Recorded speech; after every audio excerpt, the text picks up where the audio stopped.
વડોદરાની racecourse circle ખાતે GB કચેરીની બહાર વિદ્યુત સહાયકની પરીક્ષા પાસ કરેલા મોટી સંખ્યામાં ઉમેદવારો તેમના પડતર પ્રશ્નોની રજૂઆત માટે ધરણા યોજી વિરોધ પ્રદર્શન કર્યું હતું.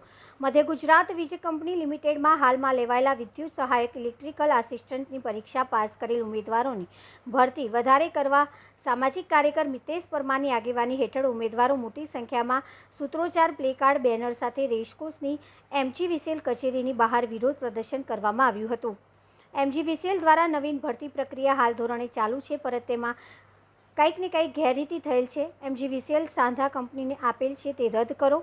કોન્ટ્રાક્ટ આપેલ છે FRT ફોલ્ટ રિક્રુટમેન્ટ ટીમને MGVCLમાં કાયમી ધોરણે ભરતી પ્રક્રિયા થતી હતી, પરંતુ હાલ MGVCL દ્વારા પ્રાઇવેટ કંપનીને કોન્ટ્રાક્ટ આપ્યો છે, જેથી MGVCLના ટોટલ 132 સબ ડિવિઝનલ લગભગ જેમાં 1180 જેટલા લોકોને કોન્ટ્રાક્ટ પર લીધા છે, કે જેથી તેમને તાત્કાલિક ધોરણે હટાવીને તારીખ 6/4/2025ના રોજ લેવાયેલ વિદ્યુત સહાયક ઇલેક્ટ્રિકલ આસિસ્ટન્ટની પરીક્ષા પાસ થયેલ તમામ ઉમેદવારોને તાત્કાલિક ધોરણે કાયમી ભરતી કરવામાં આવે તેવી માંગ વિદ્યુત સહાયકના ઉમેદવારોએ કરી હતી.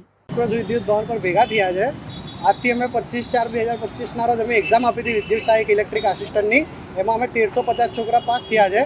એટલે આજથી 10 દિવસ પહેલાં તારીખ 24/7/2025ના રોજ અમે ઓલરેડી આવેદનપત્ર આપ્યું હતું, ને તેમાં અમે 10 દિવસનો ટાઈમ માંગ્યો હતો.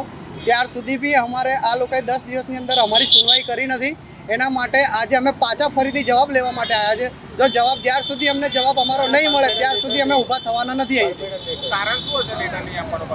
કારણ એનું એ છે કે આ લોકોએ ઓલરેડી 132 સબ ડિવિઝન છે. ટોટલ 132 સબ ડિવિઝનની અંદર આ લોકોએ કોન્ટ્રાક્ટવાળા માણસો 9 જગ્યા એક સબ ડિવિઝનમાં 9 લોકો ભરતી કરી દીધી છે. એના માટે અમારી જગ્યા એ લોકોને મળી ગઈ છે, એટલા માટે એ લોકો અમારી ભરતી કરતા નથી. મારું વણઝારા દીપક સંતરોડ.